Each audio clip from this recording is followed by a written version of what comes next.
Penyebab Perang Dunia I. Secara umum, penyebab Perang Dunia I yaitu industrialisasi di Eropa, berkembangnya nasionalisme Eropa, dan etno-nasionalisme di kawasan Balkan. Berkembangnya militer, terbentuknya politik aliansi di antara negara-negara Eropa. Sedangkan, sebab khusus Perang Dunia I adalah terbunuhnya Pangeran Franz Ferdinand, pewaris tahta Kekaisaran Austria-Hungaria, oleh kelompok teroris Serbia.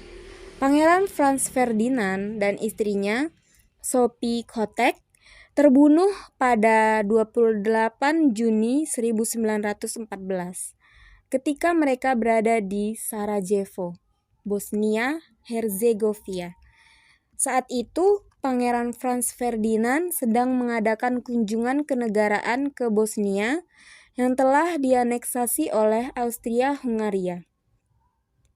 Pangeran Franz Ferdinand dibunuh oleh Gavrilo Princip, seorang anggota Black Hand, kelompok teroris Serbia.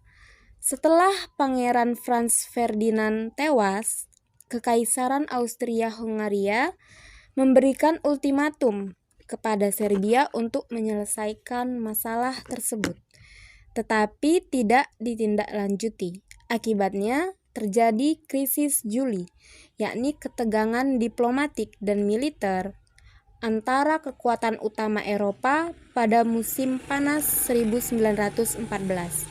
Perang Dunia I dimulai oleh Kekaisaran Austria-Hungaria pada 28 Juli 1914 dengan mendeklarasikan perang terhadap Serbia karena tidak ada tindak lanjut terkait pembunuhan Pangeran Franz Ferdinand.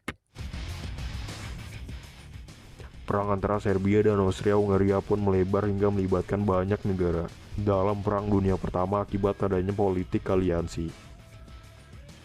Kaisaran Rusia mendukung Serbia, sedangkan Austria-Hungaria mendapatkan jaminan perlindungan dari Kaisar Jerman, Wilhelm II. Kemudian, sekutu Rusia, Prancis, merespon dengan menyatakan perang terhadap Jerman pada 3 Agustus. Disusul Jerman, yang menduduki Belgia pada 4 Agustus, yang membuat Inggris menyatakan perang terhadap Jerman.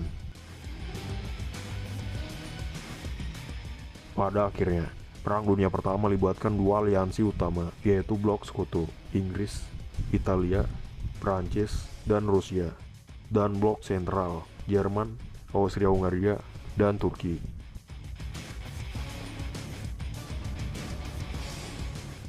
Perang Dunia Pertama menjadi pertempuran besar yang semakin banyak melibatkan negara-negara di dunia. Bahkan pada akhirnya melibatkan sekitar 135 negara di dunia, bahkan yang tidak berada di wilayah Eropa.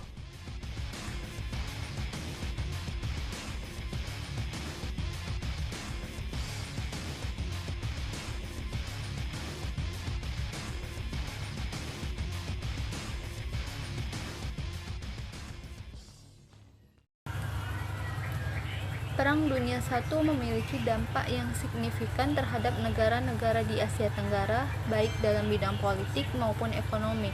Dampak politiknya yaitu 1. Peningkatan kontrol kolonial Eropa. Setelah Perang Dunia I, negara-negara Eropa seperti Inggris, Prancis, Belanda, dan Portugis yang menguasai Asia Tenggara semakin memperkuat kontrol mereka atas koloni-koloninya. Mereka memperkenalkan kebijakan yang lebih represif untuk menjaga kestabilan dan mencegah gerakan-gerakan perlawanan. 2. Munculnya gerakan nasionalisme. Meskipun kontrol kolonial diperketat, Perang Dunia I juga memicu munculnya gerakan-gerakan nasionalisme di Asia Tenggara. Banyak intelektual dan pemimpin nasional mulai terinspirasi oleh ide-ide kemerdekaan dan kebangsaan yang berkembang di Eropa, terutama setelah melihat negara-negara besar di Eropa berperang untuk mempertahankan kedaulatan mereka.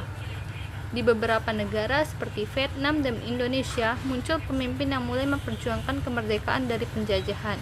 Ketiga, perubahan dalam struktur kekuasaan. Di beberapa negara Asia Tenggara terjadi perubahan dalam struktur kekuasaan yang menyebabkan ketidakstabilan politik. Misalnya, di Filipina yang saat itu berada di bawah kontrol Amerika Serikat, terjadi perubahan dalam hubungan antara pemerintah kolonial dan masyarakat lokal. Di Indochina, penjajahan Prancis semakin keras yang memicu ketidakpuasan masyarakat. Dan dampak Perang Dunia I dalam bidang ekonomi pada waktu itu sangat berpengaruh. Pada waktu 1930, akibat dampak Perang Dunia I, bidang ekonomi terjadi krisis ekonomi Malaysia. Krisis ekonomi Malaysia adalah sebuah krisis depresi berat yang terjadi pada bidang ekonomi. Bahkan krisis ekonomi Malaysia lebih parah dibandingkan kerugian atau akibat selama Perang Dunia I tersebut. Krisis ekonomi Malaysia atau depresi berat tersebut terburuk sepanjang sejarah dunia.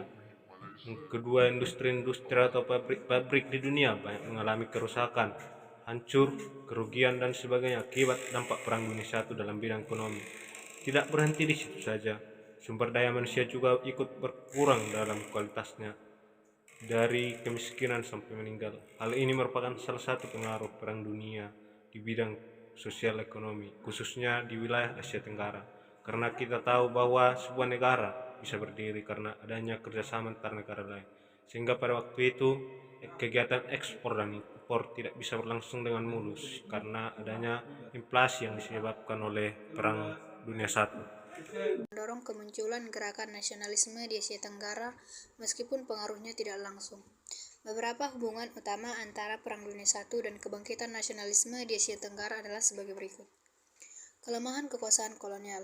Selama Perang Dunia I, banyak negara kolonial Eropa seperti Inggris, Prancis, dan Belanda mengalami kerugian besar. Baik dalam hal sumber daya maupun ekonomi. Hal ini melemahkan kekuatan mereka untuk mengawasi dan mengendalikan wilayah-wilayah jajahan. Di Asia Tenggara, situasi ini membuka ruang bagi munculnya kesadaran akan ketidakadilan dan ketergantungan pada kekuatan kolonial, yang memicu pergerakan untuk memperjuangkan kemerdekaan dan kedaulatan.